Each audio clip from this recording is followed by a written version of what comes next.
Well, today's episode is going to be a little bit more interesting for everyone.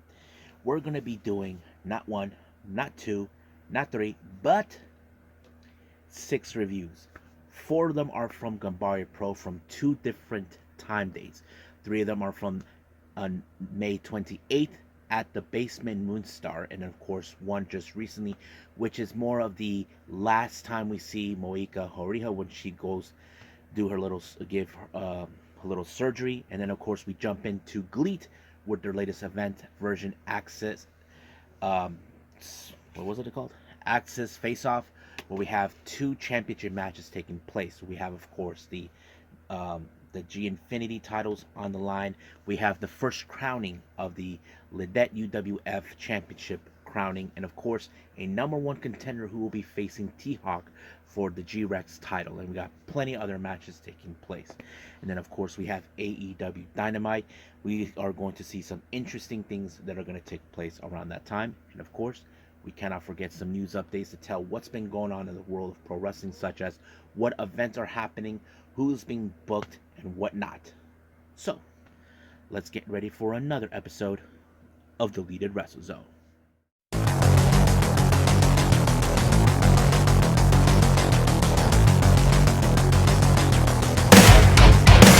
Are you ready? Get up, get up! Get up, get up! Get up, get up! Get up, get up! Get up, get up! Get up, get up!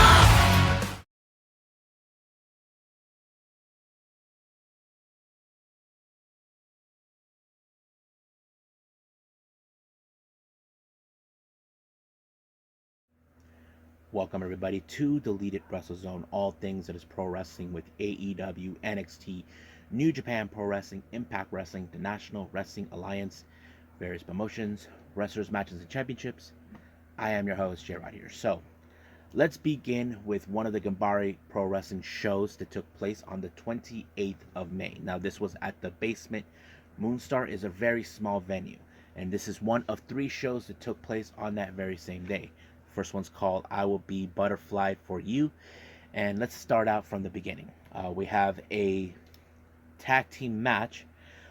This it's Yoshiko Hasegawa teaming with Shota. However, she was supposed to be teaming with Yuri, but Shota stepped up to do double duty since he's already booked for another match. They face off Riara and Moika Aruhi. As I said before, she'll be taking some time off real soon. The match was pretty okay, but I had a feeling that this match was going to be a little different because I don't know exactly how this would have been if Yuri wasn't out due to illness. But in this case, it was, of course, a diving foot stomp by Aruhi onto, I think, who was it that got the foot stomp? On Hasegawa to pick up the win. So that's pretty much how it ends right there. Now, our next match is a very interesting one. We have Ganpro versus the Aussies. We have Mitch Ryder and Hartley Jackson taking on Soma Takoa and Kisuke Ishii. Now, this is, as you know, Japan versus Australia, that sort of thing. You probably would enjoy that. You probably thought in your minds that, okay, the Aussies would have had this match won because, A, we have Hartley Jackson, who's a big man who probably has the power. I would have thought the same thing, too. But however, they were able to isolate Hartley Jackson away from Mitch Ryder, who was not the weakest link, but more of the much easier opponent to get away.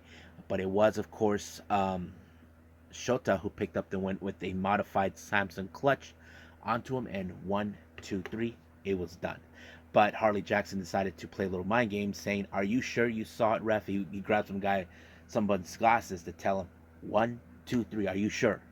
So just like that. So I don't know if he was playing games, but I thought it was interesting. Now our next match we have Minoru Fujita and Daiki Shimomura versus Shota and Ken Oka. Now I wasn't too sure how this one was gonna be. Oh, never mind. Hold on. It's not the modified Samson clutch. That was the official endless waltz. My bad. So yeah, so this was the one. Anyway, but I wasn't too sure about this match because um, The opponents I have seen mostly Minoru Fujita a few times, but in this case, it was of course the modified Samson clutch by Fujita onto Shota onto no yeah, Daiki. So that yeah, so that was a pretty good match on Daiki onto Shota to put away. Pretty interesting right there. But yeah, now our next match is our main event.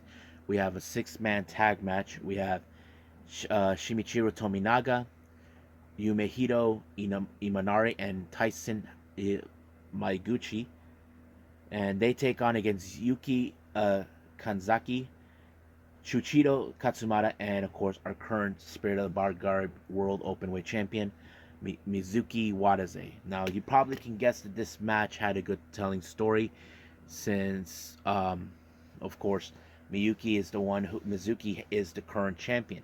But however, it was of course Mizuki with the Venetian onto Tominaga to pick up the win and ended just like that. So it was a pretty good show. But even though, like I said, I wasn't too sure about the opening of the match, because Shota had to pull up double duty because Yuri was out. But that's pretty much it. So let's move on to the next Ganbare Pro wrestling show.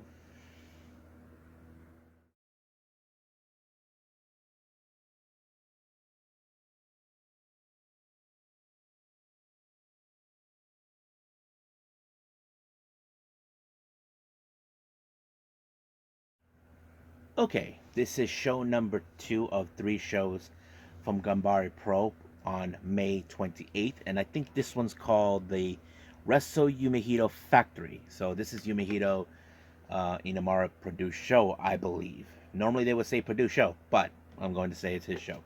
It starts out with this thing called the Best of the Super Arena Grand Finale. I don't know if this. It sounds like a bit of a ripoff to the Best of the Super Juniors. Don't quote me on that, but that's how I think it is. But it's Namari versus Moika Oruha. These guys are dressed up kind of like Kurt Angle's type style wrestling gear. I thought it was ridiculous.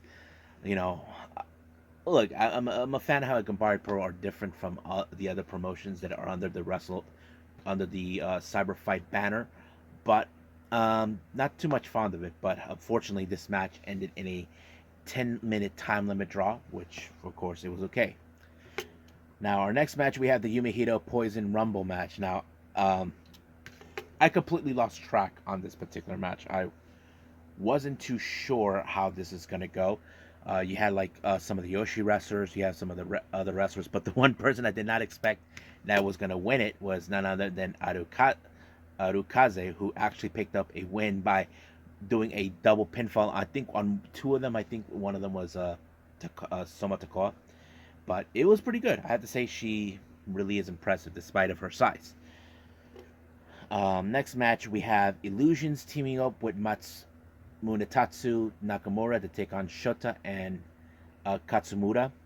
Um, Pretty straightforward with this match, because the thing is, I look at these two Illusions and Nakamura. They're both of the least experienced wrestlers.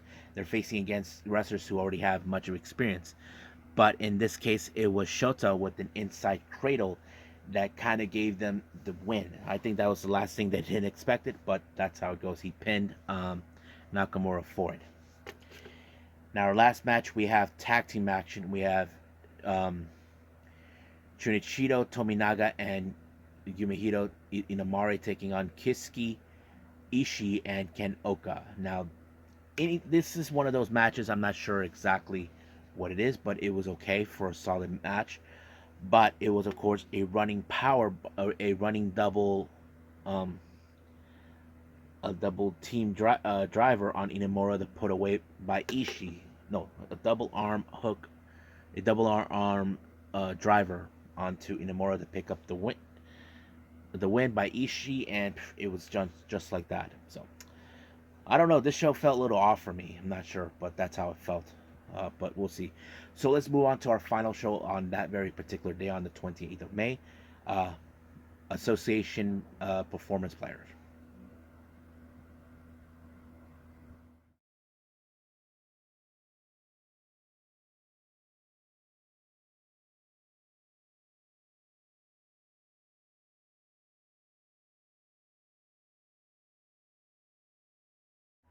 Okay, so this is the last show from May 28th by Ganbare Pro. This one is the Association Performance Player. Our opening match has, of course, tag team action. We got a mixed tag team match or intergender. We have Arukaze teaming with Tominaga. They take on Yoshiko, Hasegawa, and Shota.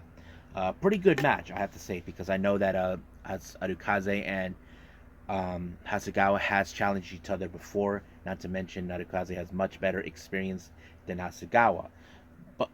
But, however, because of the experience, it did play out a little pretty too well. However, in this case, it was, of course, Tominaga who applied a moonsault press onto Shota to pick up the win. Now, our next match is a very interesting one. We have a very comedic type match. We have Hong Kong International Policeman, portrayed by Chon Shiru. He takes on against Hong Kong International Policewoman, portrayed by Moika Aruhi. Now, you probably ask yourselves, why are these police people fighting? I thought they were part of the same team. Well, there are moments where we have, of course, Hong Kong International Policeman. He's a bit dirty. But the Hong Kong International Policewoman is the good cop. So that plays out. But however, apparently there was some assistance coming from the outside thanks to handcuffs, and the referee had no other choice but to stop it, knowing that this was an unfair advantage.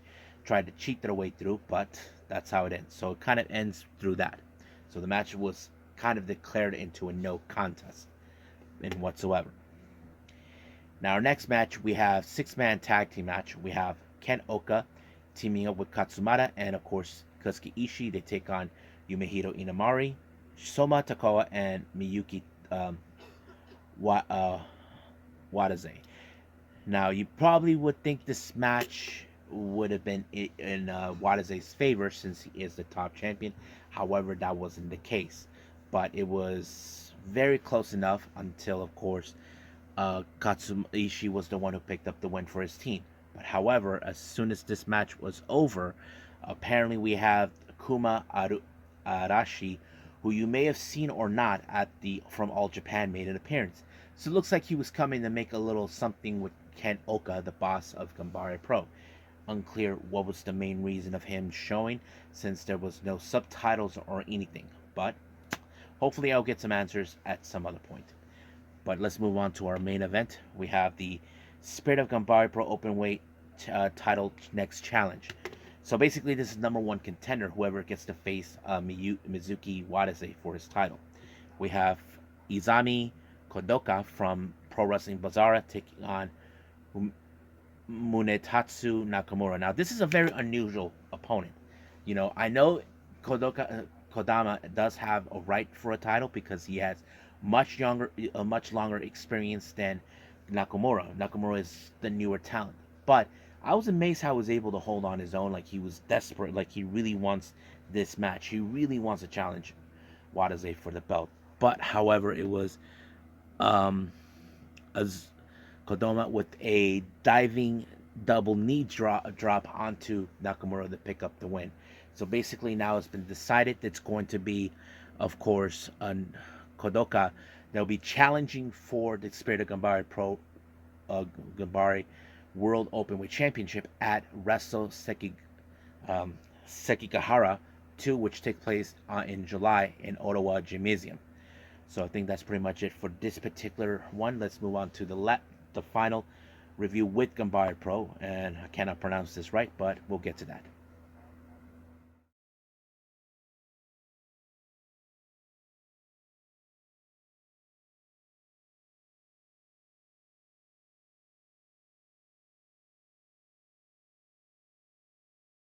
Okay, the last show we're going to be reviewing from Ganbare Pro, this is called the UC Kara no Butsi X. This took place recently on June 3rd. I don't know the name of the venue, but it was a different one. This basically is the last show that will feature Moika Aruhi. Those who have been aware or those who haven't, let me explain what's going on. Aruhi announced that she'll be taking some time off due to the fact that she announced that she will be donating a kidney to her sister. Now, we don't know how long she'll be out due to this. I'm sure some of you who may have donated kidney, or those who do know someone, or those who are in medical field may know how long that's going to last. Basically, she's going to be out for quite some time. Now, it's still no indication when, but this is more like a send-off saying, okay, we'll see you when you come back. So that's how it is. Now, let's move on to the start of the whole thing. Our first opening match, we have Yuki Kanzaki taking on Ken Oka. Now, this is a very interesting match. You have Ken Oka, who has much better experience than Kanzaki, and it ended with him doing a flame spear to put him away completely, cutting him in half. So that's how he won. Next match, we got Shinichiro Tominaga taking on Hikaru Sato. Now, you probably can guess that this is going to be a very tough match because Sato is one of those tough SOBs you get. He does have a background in grappling and MMA. If you guys ever seen him, he's really that good. But it was with a Wakatame move, which is like the Fujiwara armbar, that put away Tominaga and forced Tominaga to tap out. Pretty sweet move. Now, this is the Yoshi's take over on this one, the Ganbare Gangjo. We have team number 1, Rina Amikura, Riara, and Yuri. They take on Yoshiko Hasegawa, Arukaze, and Moika Aruhi. So this is one of the last match you'll see her before she goes on her break. Thought the match was pretty good, very memorable, since we know that this is one of those matches where we want to remember her the way we do. But in fact, it was, of course, Uriha who won this match by applying a diving foot stomp onto, who was it that got it? On Yuri to pick up the win. So it was pretty good. However, the whole party wasn't over with Aruhi at all. Basically, everybody from the locker room showed up because if you guys know, there's a slang starting tradition where the guest who is being sent off is in the corner and everybody clothesline her. But it became like a elimination match. But of course, this match was going to end with Aruhi to pick up the win. But of course, she did a little her send off. Everybody's were happy for her and all this and that. I think everybody were happy and sad that she's going to be gone for a while. But we'll see her again. Don't know how when, but hopefully she makes a speedy recovery. Now, this is a very interesting one before we jump into the next match. As you guys know, Yuna Manaze, her current position with Ganbare Yoshi, or Ganjo, is general manager, or as she calls it, Ganbare manager. So she's in charge of what goes on within the Yoshi wrestlers in the Ganbare brand. She calls out, of course, Riara, who is in fact the new girl who just came into the promotion. However, Yuna Manaze is still out due to the injury. She probably would have wanted to wrestle her to see how she does, but apparently, Yuna Manaze had a surprise call from one of her former students who decided, I'm going to assess her. And you guys know what I meant by that, then you guys probably are Unagi Sayaka fans. Yes, it's Unagi Sayaka. So she's going to be facing her at Wrestle Sekigahara 2 on July 9th. Now, you probably ask yourself, why would Unagi do this? Well, come on, guys. Think about it. Think clearly. This is a new girl. She has to be assessed if she's good enough. That's why she's there. And I'm sure probably Yuna approved of the idea, knowing the fact that she's out because of her injury. But that's how it rolls. Trust me. I know exactly how that grows. But yes, so it's now been set. Next match, we got tag team match, and we got Takuya Wada teaming with Soma Takoa, taking on Shota and Katsumata. I thought this match was going to be a very interesting development. Now, keep in mind, Shota and Takoa were part of the Romance Dawn tag team. But in this case, as always, somehow Shota was able to pick up the win with a cradle onto Katsumata to pick up the win. Katsumata was not so happy, but it is what it is. Now, our next match is our main event. We have Illusions, Yumehiro Inamari, and Kisuke Ishii. They take on Tsuyoshi Okada, Tyson, Meiguchi and Mizuki Watase. This is one of those matches you probably thought, okay, Mizuki has this right in the bag, but it did not end with him. It was, of course, Tyson with a flying knee kick onto Inamari to pick up the win. Not not bad. So I thought this is a pretty good show. Not to mention we will be heading to Sekigahara very soon. That's going to be very fun to watch. So I think that's pretty much it right now with all the Ganbare shows that we have. So let's move on to our next, which is GLEAT.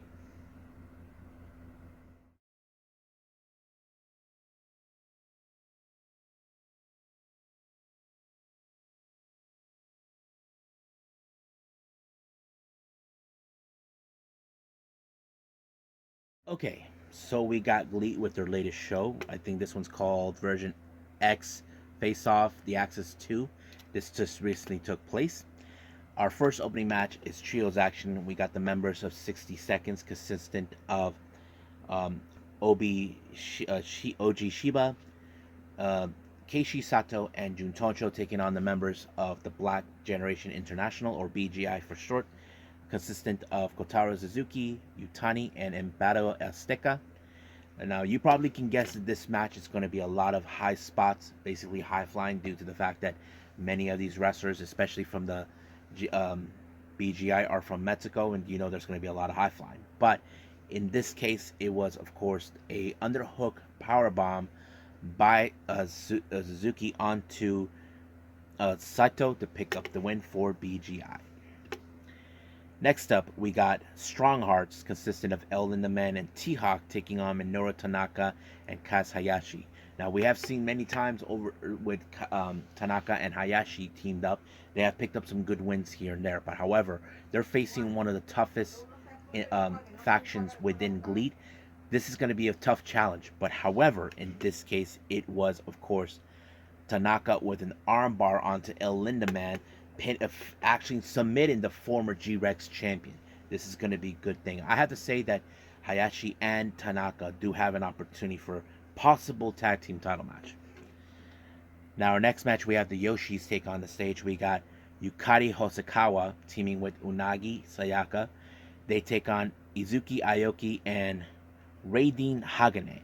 Now, we know in the past that, of course, Aoki has teamed up with Unagi, but now they're opposite sides. However, as you know, Hosokawa is definitely learning a lot, knowing from what Unagi says to try to elevate the Yoshi wrestlers in GLEAT. However, in this case, her elevation may not have worked, thanks to the frog splash by Aoki that put away Hosokawa. However, during post-match, they were viciously attacked by none other than Unagi's now former protege, Aoi, and she teams up with none other than Michiko Miyagi. And I'm sure that there's a lot of confusion. Why would Aoi align herself with Miyagi, despite the fact that she sided with Unagi? So later, of course, it was foretold that she wants a a 4-on-4 match between, of course, Unagi and Osakawa against those two and two partners of their choosing. However, Aoki and Hagane actually volunteered themselves, but I don't know how Unagi would feel. I mean, she wants to teach something to Hosokawa, but well, we'll see how that dynamics work. But even some people are confused of what just happened with Aoi turning her back on Unagi. I mean, she turned her back on her former best friend, Tomoka Inaba, and now this. So we'll see where it takes us. Now, our next match is a number one contenders for the G-Rex title. We have Soma Watanabe and Tetsuya Izushi. Now, these two had pleaded their cases to challenge T-Hawk, but T-Hawk made it perfectly clear he wants a number one contender. So I thought this match was going to be tough. Now, in the back of my mind, I would have thought Tetsuya Izushi would have been the one to pick up the win due to the fact that he is the leader of 60 Seconds. But I have witnessed Soma Watanabe, how he has been very impressive in all his matches, and recently the ones that he was able to win. But in this case, it was Watanabe who, in fact, did the impression by applying a 450 splash on Izushi, and it was over. So basically, once again, Izushi has been denied for an opportunity for the bigger title. So hopefully in the future we can see him get a title shot. But however, right now, the spotlight goes to Watanabe. And he gets the, how to say, the little medallion or something, whatever it is they use in order to do this match. So we'll see what happens after that. Now, our next match, we have the Bulk Orchestra consistent of Kazuma Sakamoto, Ryuichi Kawakami, Quiet Storm, and Galeno del Mal. They take on the guys from BGI, Kaito Ishida, Flamita, El Bandito, and Hartley Jackson. Now, we know that these two teams hate each other completely to prove who is truly the number one faction in GLEAT. However, in this case, it was Sakamoto and Kawakami who got in each other's faces. Basically, Sakamoto has questioned Kawakami's return since we haven't seen him for months. But however, because of that, it did allow for, of course, Ishida to apply an inside cradle onto Sakamoto, costing Bulk Orchestra the match. I wouldn't be surprised if they vote for Kawakami out of Bulk Orchestra and for them to move forward, but we'll see where that takes us. Now, our next match is the G Infinity Tag Team titles. We have the Saito brothers, Jun and Rei from the Voodooers and All Japan Pro Wrestling, taking on the members of Bulk Orchestra, consisting of Check Shimatani and Ayato Tamura. I thought this match was a very tough match, especially when it comes to the Saito brothers. They are two of the SOBs in the planet. You know, you probably see them how tough they are, but in the end, it was, of course, who was it? It was Rei with a crossbody. It was with a diving body splash onto Check to pick up the win and become our brand new G Infinity Tag Team Champions. However, at the end, we had a surprise visit from none other than, of course, Minoru Tanaka and Kaz Hayashi, who declared themselves the next challengers. Now, I don't know what they said in Japanese, but I'm sure the Saito brothers will not back down from guys like them regardless. Now, our next match is, of course, the crowning of the LIdet UWF title tournament finals. So they had a tournament for whoever's going to win the UWF title, which is a kind of like a title for the MMA type fighting. We had Shinya Aoki and Takanori Ito. And to be honest with you, I was a bit more on to Ito. I mean, he's very impressive when it comes to the UWF fighting styles. But what made it so impressive, he was able to win when he applied a German suplex, and Aoki was completely out. The ref saw, he's done. It was completely over. So, still unclear who will be his first challenger, but I'm sure there will be many challengers that will be challenging for that belt. So I think that's pretty much it with GLEAT. I believe it's time to move on with AEW Dynamite.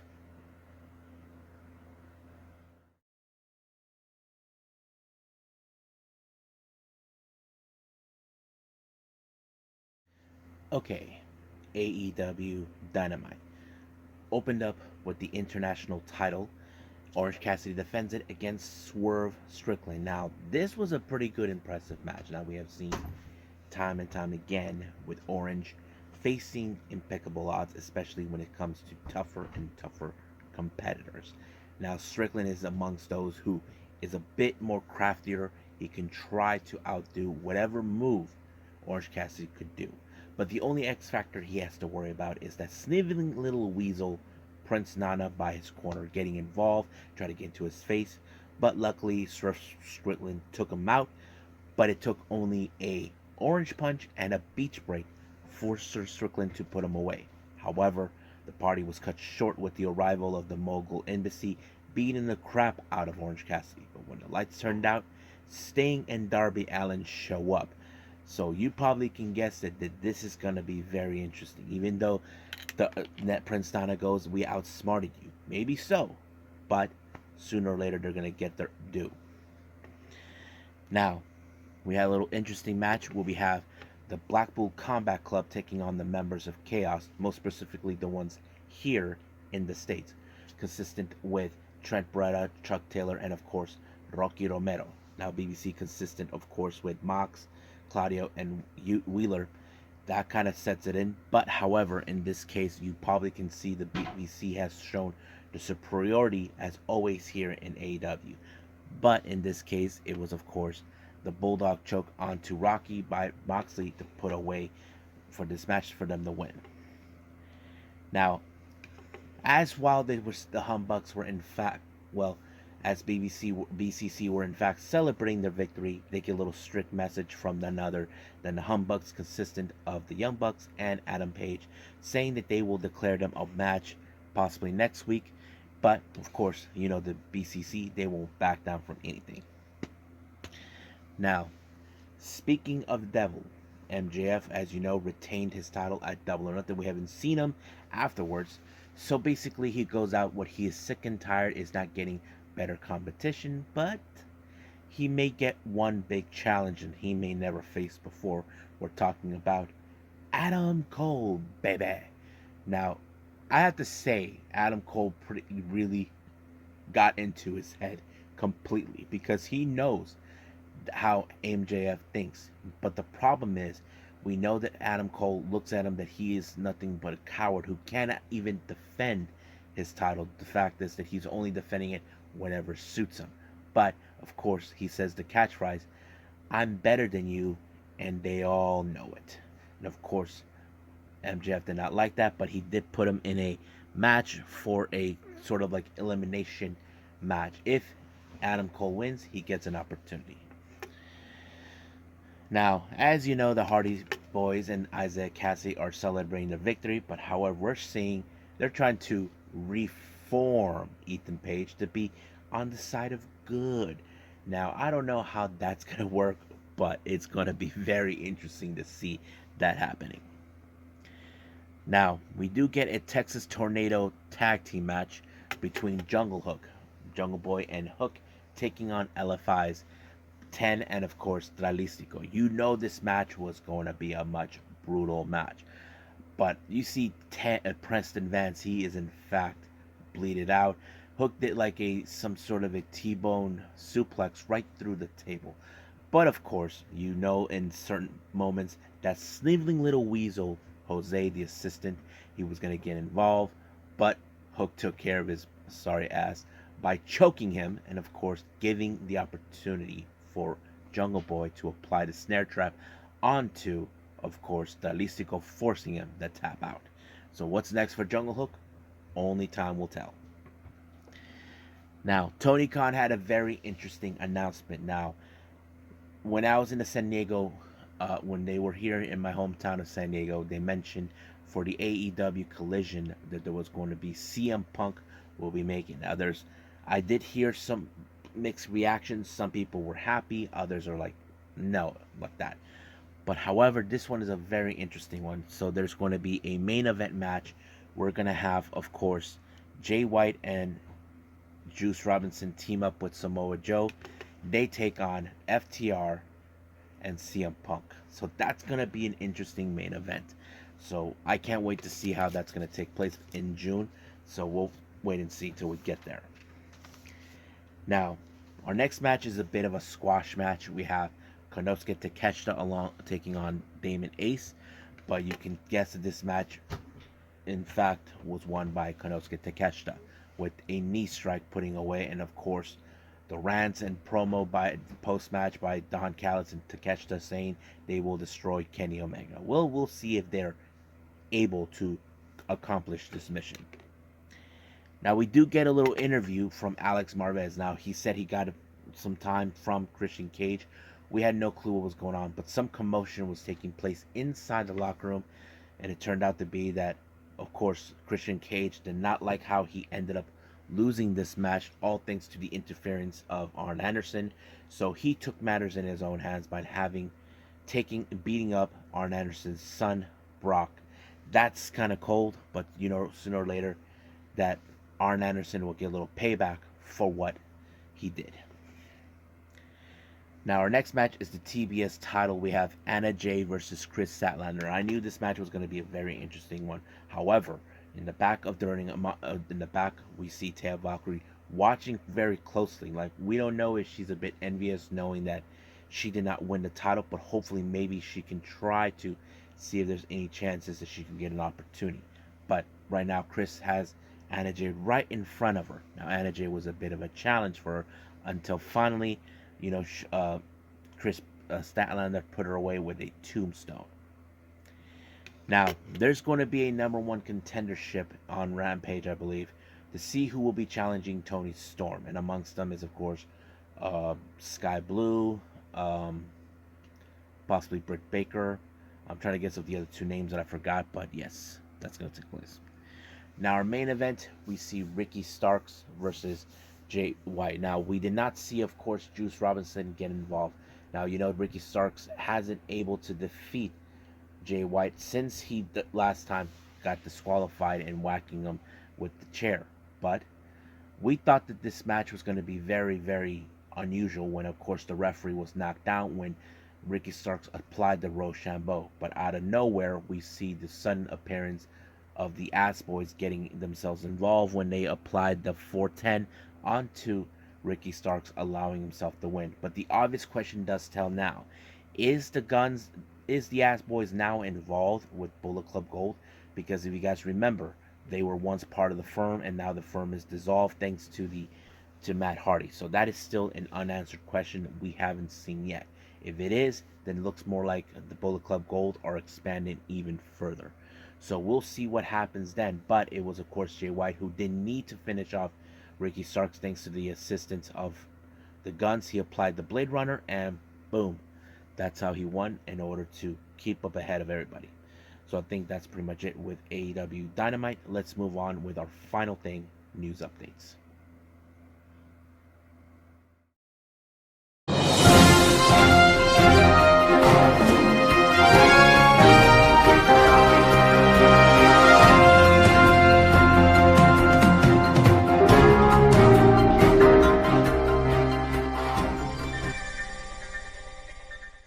Okay, so here are our news updates, starting first with our GCW updates.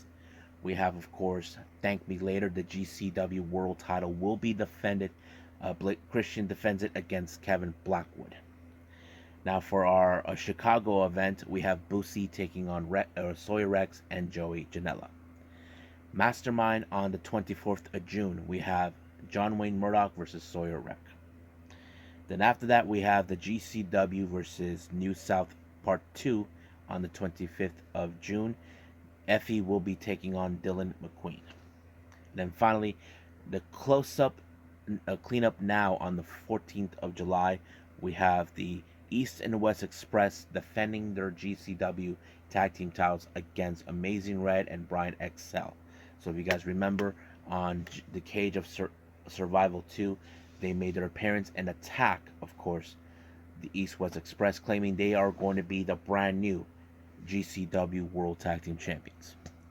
Now, updates coming from Wrestling Revolver. Now, for our Ring of Destiny event taking place on the 17th of this month of June, we're going to have Robert Martyr taking on Allen Angels. It appears that Allen Angels is now representing, of course, Wrestling Revolver. So that's going to be interesting to see. Now, for our event, the Texas Toasted that takes place in July, Abaddon will be making her debut. Now, New Japan Strong has announced for the Independence Day event on the 4th of July in Corkin Hall. We're going to have a very interesting match. Homicide will be teaming up with Jon Moxley to take on Desperado and a partner of his choosing. Fightful Selects reports that Diamante is now in the works of trying to reform the LAX. Now, not much information has been foretold, but it seems like everything is closed down. Now, if you guys remember, Diamante was part of the LAX that was revived back in Impact Wrestling.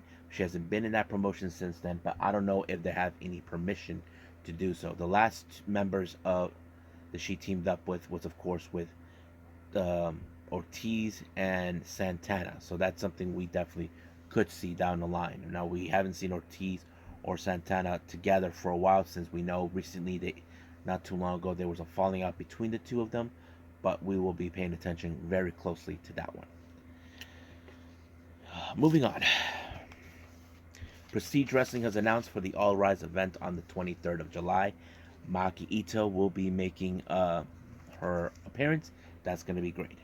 Now, finally, if you guys remember, there is this new promotion called Spark, Yoshi Puroresu of America. Now, there's been talk about a streaming service. Now, they don't have a streaming service, but I think I may have something on that. Let me pull it up. I know I saw it.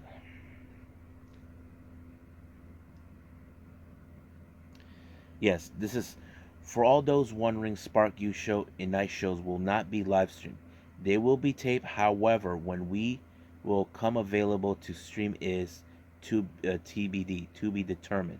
We will announce it at a later date. Thank you everyone for your interest and support.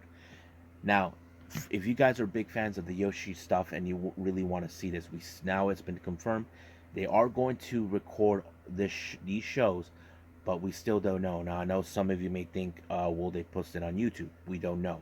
Are they going to make a deal with companies like Fight TV or how to say, or Title Match Network? I don't know. That is still no clear. But as soon as we know something, they'll let us know, and I'll let you guys know. Because I am curious about these events. I'm really looking forward to see that. So I think that's pretty much it for now for our news updates and everything else. Let's just call it a day. Well, I hope everybody enjoys this episode. Coming up, we have Impact Wrestling and Ring of Honor, and a couple of news updates. Definitely, we're going to be doing. I'm going to keep this one a little short for everyone due to some certain things I got to be handling. But for now, we'll just stick to what we are going to be doing for the time being. I know I had done 6 reviews on this one. It's a real nightmare, but I was able to get it done. But for now, I think we'll just stick to that. Until next time, I'll see you guys in the next DWZ time. Same DWZ channel. I must bid all of you adieu. So, goodbye. Mwah, and have a nice day.